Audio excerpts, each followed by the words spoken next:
అవసరమైనప్పుడు అందరూ కూడా కలిసి కూర్చొని అంతిమంగా ఉద్యోగుల యొక్క రక్షణకి బాధ్యతాయుతంగా వ్యవహరించాలి. అలా బాధ్యతాయుతంగా వ్యవహరించకపోతే నష్టపోయేది ఈ 1,20,000 మంది. నేను పేరు చెప్పను కానీ సుదీర్ఘకాలంగా ప్రభుత్వ ఉద్యోగులకి వివిధ డిపార్ట్మెంట్ల్లో పెద్ద పెద్ద నాయకులు బాధ్యతల్లో ఉన్నారు. అలా బాధ్యతల్లో ఉన్నవారు ప్రభుత్వాలకి దాసోహమై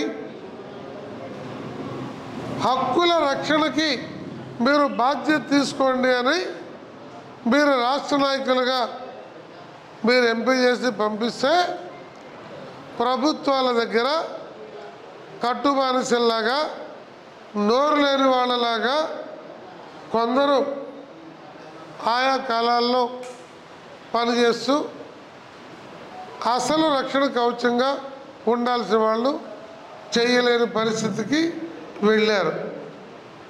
ఇది వారి వ్యక్తిగతంగా తప్ప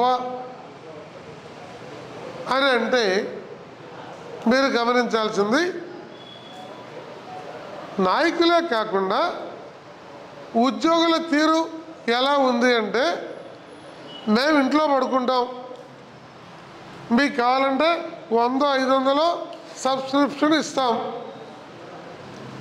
మేము జాలీగా సినిమాలు షికార్లు ఆరోగ్యం ఎంజాయ్ చేస్తాం, మీరు పెళ్ళాం పిల్లలు వదిలిపెట్టి నాయకులు మాకు సేవ చేయండి, మాకు ప్రమోషన్ ఇప్పించండి, టీఏలు ఇప్పించండి, మీకు లేవు కదా ఇప్పుడు టీఏలు ఇప్పించండి, ఇంకేయో అవన్నీ ఇప్పించండి